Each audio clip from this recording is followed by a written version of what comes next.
Conheçamos e prossigamos em conhecer o Senhor. Oséias capítulo 6, verso 3. Estamos agradecidos a Deus por Ele nos conceder mais uma vez este dia, estes momentos. Agradecemos a todos vocês que estudam conosco e que compartilham esses estudos com outras pessoas, a todos que são inscritos no canal Hora Tranquila no YouTube, que clicam no dedinho de joinha e também a todos vocês que nos escrevem dizendo de onde estão acompanhando os estudos. Mandamos um alô especial para Lena Moroni, ela é de Ouro Preto do Oeste, em Rondônia, pedindo orações por ela, sua saúde, também pede pela família, especialmente o filho, que seja tocado pelo Espírito Santo e sinta o desejo de retornar ao teu caminho. E também Lena Morena Moroni pede por seus pais, para que sejam abençoados tanto física quanto espiritualmente. Um alô especial também para o João Takakua, lá em Poços de Caldas, Minas Gerais, Maria Nochelle Donazan, de Piracicaba, em São Paulo, Cleide Rejane, em Pesqueira, Pernambuco, também Mariinha, de Pesqueira, Daniel Moura e Aparecida são de Presidente Castelo Branco, no Paraná, Alda Mota é de Itapetinga, na Bahia, e todos os demais que nos escrevem nós agradecemos e mandaremos sempre um alô para vocês. Iremos orar.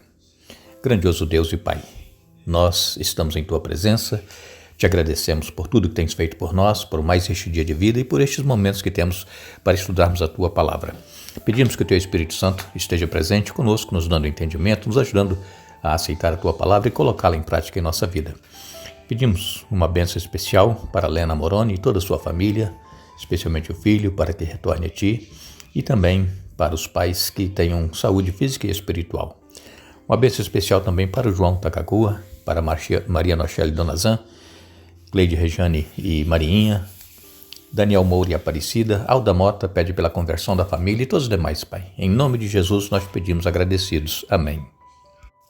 O estudo que nós estamos fazendo esta semana aqui no Evangelho de João está nos mostrando pessoas que foram testemunhas de que Jesus era o Messias. Ontem nós comentamos aqui sobre João Batista, ele que foi o precursor de Jesus.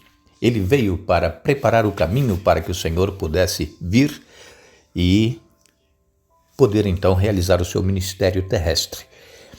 Nós vimos que João Batista, quando foi questionado por líderes judaicos, por pessoas que foram enviadas a João, ele disse que ele não era o Messias, ele não era Elias e ele estava apenas preparando o caminho para que o Messias pudesse vir.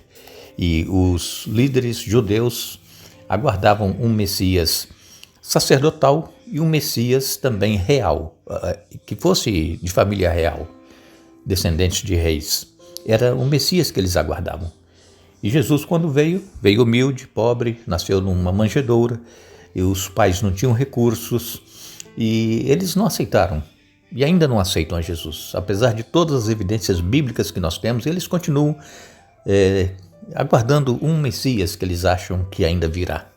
Mas todos aqueles judeus que antes eram o povo escolhido de Deus, todos os que aceitarem a Jesus, passarem a ser também o Israel espiritual, esses receberão também a vida eterna. Como nós sabemos, naquela ocasião, Roma dominava o mundo e os hebreus, os judeus, eles eram dominados também pelos romanos. E os hebreus, os judeus, ficavam furiosos quando um romano pedia para que um judeu carregasse as coisas deles, e então isso para o judeu era muita humilhação. E Jesus então certa vez disse assim: olha, se pedirem para você ir com ele 1 milha, vai 2, quer dizer, vai além do que eles te pedem. E assim é a nossa vida cristã. Às vezes também nós somos humilhados por alguém que não tem a mesma fé que nós e eles impõem que façamos certas coisas, e deveremos então estar pensando que quando nós somos obrigados a fazer alguma coisa que nós não gostaríamos de fazer, não que seja contra a palavra de Deus, alguma coisa que é lícita nós fazermos, mas que alguém nos obriga, que nós possamos fazer também com toda a dedicação. Se pedirem para fazer determinada coisa, que nos coloquemos à disposição para fazermos ainda mais. Assim é a vida do cristão. Agora, aqui no Evangelho de João, este Evangelho foi escrito especialmente com o objetivo de mudar a compreensão dos líderes daquela ocasião para que conhecessem que Jesus ele veio cumprindo as profecias. Quando nós lemos no Evangelho de João, no capítulo 1, a partir do verso 29, João, capítulo 1, a partir do verso 29, aqui o apóstolo João escreveu: No dia seguinte, João viu Jesus caminhando em sua direção e disse: Vejam, é o Cordeiro de Deus que tira o pecado do mundo. Era a ele que eu me referia quando disse: Um homem virá depois de mim, muito mais poderoso que eu, pois existia muito antes de mim. Eu não o conhecia, mas vim batizando com água para que ele fosse revelado a Israel. Então João deu o seguinte testemunho: Vi o Espírito Santo descer do céu na forma de uma pomba e permanecer sobre ele. Eu não sabia quem ele era, mas quando Deus me enviou para batizar com água, disse-me: Aquele sobre o qual você vir o Espírito Santo descer e permanecer, esse é o que a batizará com o Espírito Santo. Eu vi isso acontecer e, portanto, dou testemunho de que ele é o Filho de Deus. No dia seguinte, João estava novamente com 2 de seus discípulos quando viu Jesus passar. Olhou para ele e declarou: Vejam, é o Cordeiro de Deus. Ao ouvirem isso, os 2 discípulos de João seguiram Jesus. Jesus olhou em volta e viu que o seguiam e perguntou: O que vocês querem? E eles responderam: Rabi, que significa mestre, onde o Senhor está hospedado? Venham e vejam, disse Jesus. Eram cerca de 4 da tarde quando o acompanharam até o lugar onde Jesus estava hospedado e passaram o resto do dia com ele. Eu li João, capítulo 1, versos 29 até o verso 39. Aqui, interessante notarmos que João, ele era primo de Jesus, mas eles não se conheciam.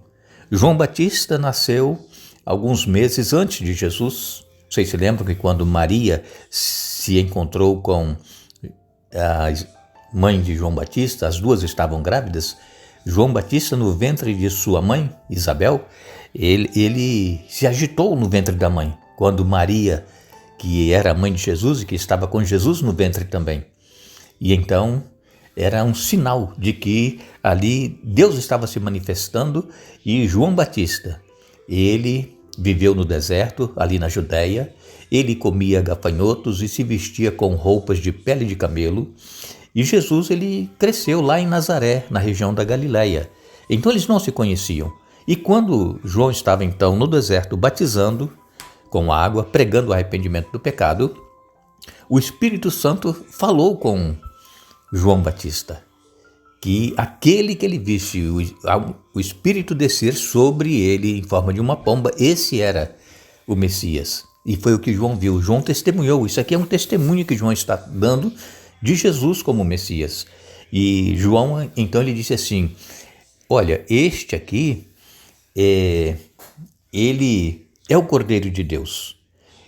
E ainda João Batista, ele disse que esse Cordeiro de Deus existia muito antes que ele. E vejam que João Batista era mais velho do que Jesus.